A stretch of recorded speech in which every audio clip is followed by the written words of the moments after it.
कम आपके हिस्से की बात कोई कर पा रहा है, आपकी हक की बात कोई बोल पा रहा है, आने वाले दिन अगर बोलेंगे ना तो शायद आपकी जबान काट ली जाएगी, बिल्कुल काट ली जाएगी।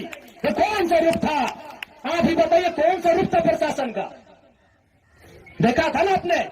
अरे पुलिस तो छोड़िए, पानी बरसाने वाली गाड़ी थी, आंसू गोला छोड़ने वाली गाड़ी थी, रबड़ गोली छोड़ने वाली गाड़ी थी, अग्निशमक की गाड़ियां थी, जैसे मानो किसी आतंकवादी से लड़ाई में आए हैं। इतने बेशरम, इतने निर्लज हो चुकी है आज यहां सिस्टम। एक महज मामूली क्वार्टर का विषय था, ऐसे ऐसे क्वार्टर धनबाद बोकारो में गिनेंगे तो शायद 1 लाख के आसपास होगा, 1 लाख आसपास होगा। एक मामूली क्वार्टर के लिए जो प्रशासन ने अपना एक घृणित चेहरा दिखाया, बिल्कुल ये घृणित चेहरा था प्रशासन का, ये नफरती चेहरा था प्रशासन का, ये असंवैधानिक और मानवीय चेहरा था प्रशासन का। एक विधायक के साथ जब वो इस प्रकार का व्यवहार कर सकते हैं तो सोचिए आम ग्रामीण रैयत विस्थापितों का क्या हश्र होगा आने वाले सालों में। इसलिए आज मैं तमाम रैयतों से, जिन्होंने किसी परियोजना में, किसी कल कारखाने में कि डीवीसी की भी परियोजना हो या सीसीएल पीसीसीएल की परियोजना हो, जिन्होंने अपनी जमीन देने का काम किया है, आज उन्हें एक मंच में आने की आवश्यकता है। मैं आपसे यह आह्वान करने आया आज। मैं एक विधायक हूं, एक 30 साल का युवा, एक सुनहरा सपना, एक सुनहरी जिंदगी हमारे सामने, लेकिन आज उस जिंदगी को ठोकर मार के हम कांटों की ताज को स्वीकार करते हैं। उस सुनहरी, उस मखमली जीवन को हम ठोकर मार के कांटों के रास्ते को चुन रहे हैं, जबकि आपको भी मालूम है हम माननीय हैं, फूलों का बिस्तर हमारा स्वागत करने के लिए तैयार है, लेकिन हम कांटों की राह चल रहे हैं। आज प्रत्येक दिन दर्जनों ठेकेदारों का फोन आता है, बैठेंगे विधायक जी, दर्जनों वीआईपी लोगों का फोन आता है, 2 मिनट बैठिए विधायक जी, और आपको भी मालूम है उनके साथ बैठेंगे तो क्या डील होगा, आपको भी मालूम है। करोड़ों में ना सही लाखों में तो डील जरूर होगा। हम अपने जान को, अपने जीवन को हथेली में रख के चल रहे हैं, किस लिए? ताकि आज झारखंड की शोषित वंचित जनता को न्याय मिल सके।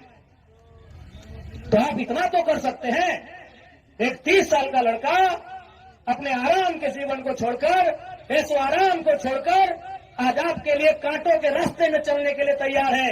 आप कम से कम ये जो 15, 16, 50, 60 समितियां बना के रखे हैं विस्थापन के नाम में, क्या एक नहीं कर सकते हैं? आप जिस दिन एक करेंगे इनको यहां से उखाड़ के फेंक देंगे। अब कीजिए, आज बीएसएल में भी हम जाते हैं, वहां 52 समितियां हैं,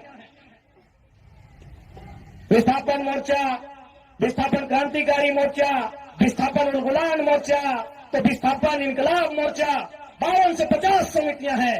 आप अपने आप को एक कीजिए, आज अपने निजी स्वार्थ का त्याग कीजिए, आज अपने मन के मतभेद को त्याग कीजिए, क्योंकि आज अगर नहीं समझे तो याद रखिएगा आने वाले 20 सालों में, अरे आज तो कम से कम आपके हिस्से की बात कोई कर पा रहा है, आपकी हक की बात कोई बोल पा रहा है, आने वाले दिन अगर बोलेंगे ना तो शायद आपकी जबान काट ली जाएगी, बिल्कुल काट ली जाएगी। और ये तो गनीमत है, झारखंड के किसान भोले भाले हैं, झारखंड के किसान सरल हैं, झारखंड के किसान सीधे साधे हैं कि आज 1970 की लड़ाई को घिस घिस कर अपने जीवन को, अपने खून को गला गला कर लड़ रहे हैं। अरे ये बंगाल याद होगा तो 1964-65 का दौर था। एक दिन पहले कुछ जमींदारों ने, कुछ सामंतवादियों ने एक किसान को मारा था, उन्होंने नक्सलवादी और नक्सलवादी जैसे घटना को अंजाम दे दिया था। एक दिन पहले ये तो झारखंड के किसान हैं कि 70 साल से बर्दाश्त कर लिए, बंगाल के किसानों ने एक दिन बर्दाश्त नहीं किया था। आज आप नक्सलवादी सुनते हैं ना, नक्सली नक्सली नक्सली, ये डिक्शनरी का वर्ड नहीं है, नक्सली कोई पूरा वर्ड नहीं है, नक्सली बुरा हो सकता है, नक्सली वर्ड बुरा वर्ड नहीं है। नक्सली एक्चुअल में, वास्तव में बंगाल में दार्जिलिंग जो क्षेत्र है, वहां एक गांव है, उसका नाम है नक्सलवाड़ी। नक्सली कोई डिक्शनरी का शब्द नहीं है जिसको हम लोग झारखंड में सुनते हैं नक्सली। एक बंगाल का गांव है, उसका नाम है नक्सलवाड़ी। उसी गांव में घटना घटी थी।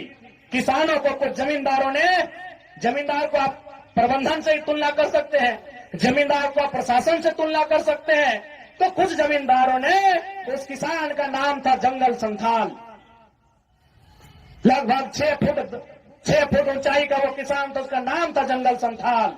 उस किसान के कुछ साथियों को लाठी डंडे से पीटने का काम किया था। बदले में एक ऐसा क्रांति आती है, उसे आप नेगेटिव कहिए पॉजिटिव कहिए, वो विषय नहीं है कि आज उसे नक्सलवाद, नक्सली और नक्सलवादी का नाम दिया गया। वे किसानों की घटना थी। और उसकी तुलना में तो झारखंड के लोग सीधे साधे भोले भाले लोग हैं। आज 70 साल से पीस रहे हैं, आज 70 साल से घिस रहे हैं। आज कई पीढ़ियां बर्बाद हो गई। आंखों के सामने बूढ़ी मां इलाज के अभाव में तड़प तड़प के मर गई। आंखों के सामने जवान बेटा बेरोजगारी से तंग आकर खुदकुशी कर लिया। आंखों के सामने इतनी घटनाएं घट गई। आंखों के सामने इतनी घटना घटने के बाद भी आज झारखंड बर्दाश्त कर रहा है। ये बंगाल होता तो आज नक्सलबाड़ी जैसी कई घटनाओं को अंजाम दे चुका होता।